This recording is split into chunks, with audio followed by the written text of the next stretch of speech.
Yo,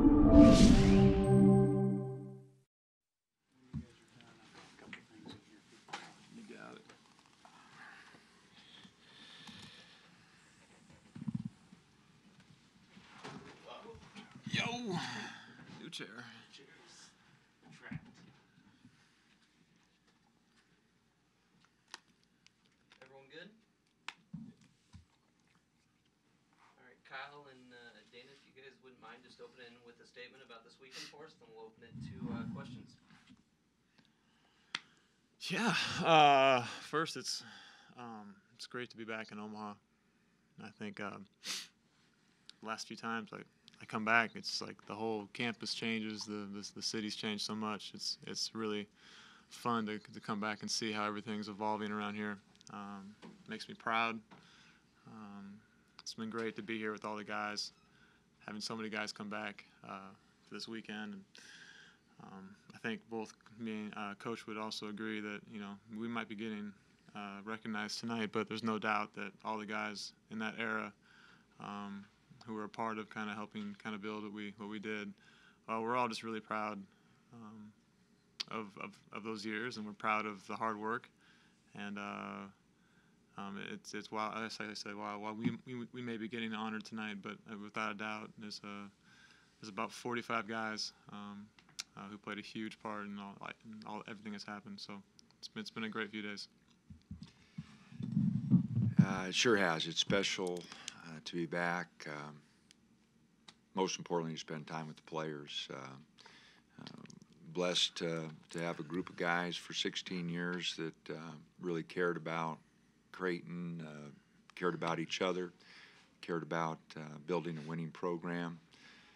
Had an unbelievable staff, guys that worked a lot of hours and stayed with it. Len Gordy was with me all 16 years that I was here. Greg Rinsing, 15. Brian Fish has been with me 15 years. Darren DeVries, 12. Kevin McKenna has been with me 17 now. So been really fortunate to have great staffs. But it goes back to a lot of people, boosters here, unbelievable, helping us build this, and the coaching staff, administration, RAS is unbelievable. But most importantly, the players, because they are the ones that put in the time. They are the ones that went to school every day, sacrificed a lot of fun time for work time with the team, and just a great group of guys. And it's special for me because Kyle was a special player for us. 4 straight NCAA tournaments, and a guy that made himself a player, and what he's accomplished since he's left to not only the Omaha community, but every NBA program and franchise he's been able to play for. His work in the community, just such a great reflection on Creighton. And so it's very special to go in with him. Very special to have 45 of former players that Kyle played with, and guys that came back to see him. Just great to see all those guys. All right, we'll open it to questions. How often do you guys get to reconnect like this? I'm guessing with your schedules it's not very often. It's not. We did a big golf tournament every summer for a while, and guys would come back for it, and there's always felt like a bit of a reunion then. But it's been a few years. The people who did the golf tournament all started having all these kids. It's harder to put the thing together, and so it's been a little bit since we've all been able to reconnect. I think the weekend is special in a lot of ways, but for sure, just I think Coach would also say it was a really special era for us, just personally, just the people who were involved, and so just the fact that so many of them are willing to come back, it means a lot to me. I know it means a lot to Coach, and me and Coach will text throughout the year, but he'll come see me if I'm in Portland if he doesn't have a game. But we both got kind of busy schedules, and so you try to really embrace these moments. No, every morning I still read the paper. Nobody else does, but I still read the paper, and every morning I get up and look to see what the Cavs did and what Kyle did, what Anthony did. I followed Doug and then some of the players that we have at Oregon. But I definitely look at Cleveland every game, and I don't want to bother the guys. They go their different directions, and they don't need old coach hanging on. But I do follow with great pride his career, and it's also with great pride that I follow the guys' lives. We've got a number of doctors, a number of lawyers, a number of professional people. Been really fortunate. The guys that played in those 16 years and following them, after they leave, all successful. They've all done really well, and so it's easy to stay in touch with Kyle because again he's out front with the Cavs and able to watch him and see him. But I take great pride in following all the other guys too, and listening to their successes. You guys are both at Creighton. You're kind of in the moment. You probably don't think about it. I guess at what point did you realize how special what you two and really the 45 guys that were also there? At what point did you realize how special that group was in terms of kind of building this to what it is? Well, I recognized it when I was working with them. I really did. At that point in time, I was fortunate enough to be in the profession for, 25 years, and so I really knew it was a special group. That 10-year period there, that 13-year period, we were in postseason, and, I knew we had special guys. I got to be really honest. When we recruited Kyle, we knew we had a good shooter. He worked himself into being a 15-year pro. That wasn't us. That was his work ethic, and he's continued that. His professionalism, the way he works at his trade, and in fact, talk about inspiration. I talked to Anthony Tolliver last night, and I go, "How's your summer been?" He goes, "Well, I'm just trying to work as hard as Kyle so I can stay in the league." And he just threw that out there. He's been in the league 10 years, and he looks at Kyle, been in there 15, and he knows how hard Kyle works, and he just said, "I'm trying to do what Kyle does and work hard and stay in the league for as long as I can." So, again, I knew we had a special group, and I felt like we had special players, the whole time we were here. And Kyle, would have scored a lot more points if I'd figured out earlier that 47, 48, 50% from three. Analytics weren't as big then. I should have been looking and getting him a lot more shots, but I held him back a little bit. I think he could have hit a bunch more, but great group of guys. So I knew they were special. 5 straight NCAA tournaments, and it was a special time. I don't think I probably didn't recognize it until the past few years. And that's when I came to Creighton. That was all that I knew. And this is just kind of what Coach had built and what we tried to do. It's just, to me, how you played basketball and how you lived life and how you worked and how you pushed. It wasn't until I went to other places and saw that it was different there that I was like, man, like, why? I didn't understand why people wouldn't want to care as much and like love the game as much.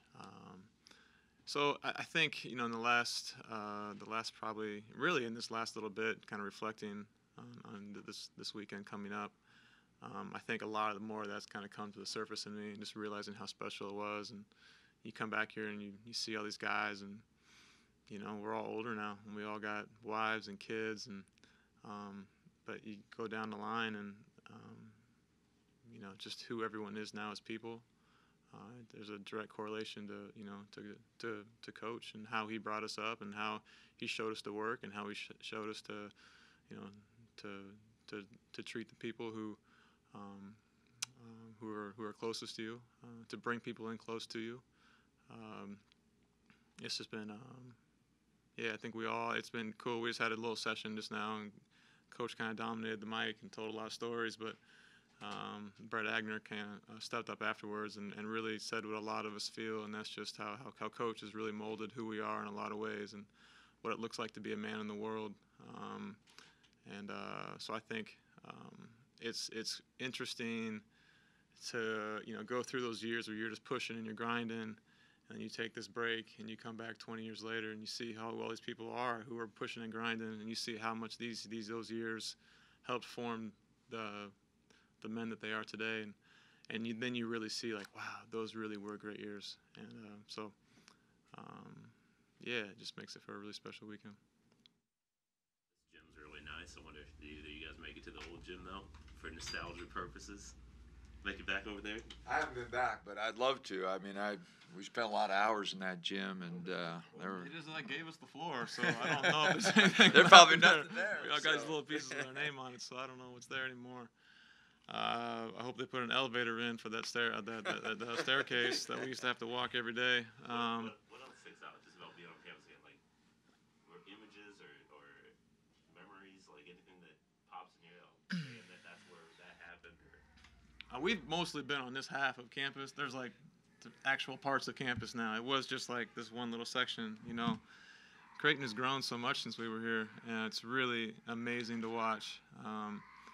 And so I don't even think we've wandered to that half of, the property, the compound, the campus, whatever this place is now. It's really cool to watch, how Creighton has just kept on going, and but yeah, I haven't been anywhere else besides here. No, it's neat, but I do miss the old gym, and all the nights we'd have team meetings after getting ready for a game the next day, and my office was below the gym, so I knew anytime anybody was up there, and Kyle would be up there after the team meetings working on his shot, trying to get it right, and so a lot of special memories there, no doubt. Coach, you're a Wilbur native, just coming back to this state, just what does it mean coming back to Nebraska again? Oh, it's always great. My wife and I, Reva, all our families are back here, so it's always great coming back. And so some of the early crowds at the Civic, I think most of the crowd was my family and people from Wilbur. And tonight, the banquet, we have a good crowd because of my family. But no, it's always good to come back and spend 16 years, at one place. These guys only 4, but I was here 16, and so it's. Is that you, Ras, or what is that? It's really a special place, and 16 years. This was my life. This was. Reva did such a good job with the kids, but she didn't get a lot of help at times from me because I was down here quite a bit. So you told some stories, Dana. Can you share any worth? Oh, I don't know. I went on a little long. Everybody was there, so I had one on everybody. It took time to think, but one that I told on Kyle, and Kyle's freshman year, he was struggling getting started. I mean, he's such a perfectionist. I mean, he'd miss one shot, and he'd analyze it in his mind over and over again. And so he started out a little slow. And we're in Hawaii at Christmas time in a tournament, and Al Huss, who's assistant here now, he was struggling too. And Al finally hits a bucket. And he's so excited, he turns around and pumps his fist and hit Kyle, just boom, and breaks his nose, just boom, blood everywhere. And so then Kyle has to wear a mask, and that didn't work very well. And so it took a while for Kyle to actually get going that freshman year. But once he got it going, he was off and running, and everything fell into place. But Al probably takes credit for slowing him down and breaking his nose. So he'd focus a little bit more on his shot. So. No, I'm trying to save it for tonight. I can't give all my ammo right now. But I think Coach is a superstitious guy, and back in the early years, we had no money for food. You think about money, everything costs money, not just the uniforms and things, but you travel, you got to eat, and so we're gonna eat before the games. And coach is superstitious. We don't have a lot of money, and for our first road game, we had Arby's roast beef sandwiches, and we won, and we kept on winning, and we ate Arby's roast beef sandwiches for like 8 games in a row. And we were going to Northern Iowa, and Coach sent PMAC on some trip. He had to drive like 25 miles to go find the Arby's to get roast beef sandwiches for everybody. But Coach, so he was something was working. We were gonna ride it, and we didn't spoil him back then. Yeah. Rass had a pretty tight rein on the purse strings, and Walt Howard was our businessman. We were watching. It's so different now. I mean, the Big East has been great, and Greg's done a wonderful job. Coach Rass has built so many buildings, but it was so much different. Back in '99 when Kyle came, and the early 2000s before we moved to the Quest Center back then. It was just a different time, and the guys. What wasn't different is how hard the guys worked. I mean, I've been fortunate enough to do this and at different places. No one worked any harder than the teams we had here at Creighton. I don't care if it was Kansas State or Oregon or wherever the heck I've been. The guys never worked any harder than they do here, and so that thing didn't change. It just back when we were trying to get it going, it was just different.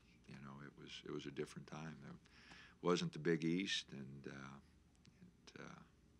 we had a lot of good boosters, but a lot of good boosters that had the foresight and the trust in Rass to build things and help us get going and move to a different level. All right, one last question. Time for one more. Anyone? So you've obviously, you've been all around the country to play or to coach, whatever it would be. You've been in a lot of different situations. What did Creighton in particular teach you and help you with going forward? What did you learn here? Well, I was lucky. I got to meet Doc Bevilacqua, my first 4 years here. In fact, Kyle was Doc's last recruit before he passed away. But I don't know if anybody was a great example of what Creighton should be more than Doc Bevilacqua. He was a giver. There wasn't any one time we went out for lunch that somebody didn't come up and thank him for when they didn't have a dime. He took care of them. He, delivered a baby and never asked for anything. He, somebody was sick and he gave them medicine and never charged them because they were down and out. And the St. Francis House, all the work that he did over there. He was a giver. So I got to meet him and I got to spend 4 years with him, and that was, that really changed my life. And Father Morrison, Father Slagle, Father Hart, Father Hauser was a special man. Father Shanahan. I wasn't Catholic, and those guys set a great example. So I got to be around in some boosters that, man, I looked at their lives and what they accomplished, and it changed how I looked at things. And then I learned a lot from Rass. He's a great mentor and someone that was always level-headed, and he believed in me. Even when he wasn't quite sure the direction I wanted to go, he always backed me. And you're not going to build anything unless you have a direction and a purpose and people backing you doing it. And so again, I really fortunate. Doc Bevilacqua, the Jebbies that I met here and their support, the boosters that I met, and the great example. There's so many of them. I wouldn't even try to mention all of them. And then Rass was unbelievable. So I was fortunate. Kyle only got 4 years of it, but I'm sure he met a lot of special people also. Yeah, I was just a kid when I came here, So this was all foundational for me. I think Coach taught us how to work and how to treat people the right way. We didn't come here with none of the guys that came here came with a lot of fanfare. We might have had a couple higher recruits, but most of us, weren't really wanted by anybody. And we came in here with a chip on our shoulder, and Coach showed us how to use that. And I think we had blue collar teams back then. We tried to shoot and we tried to play fast and things, but I think we had a bunch of guys we had a bunch of walk-ons that just like in practice they were taking the charges and they were diving on loose balls and they just set the tone for this is how we play. And so for me as a young guy to come in and have leadership and have teammates that showed me how to grind.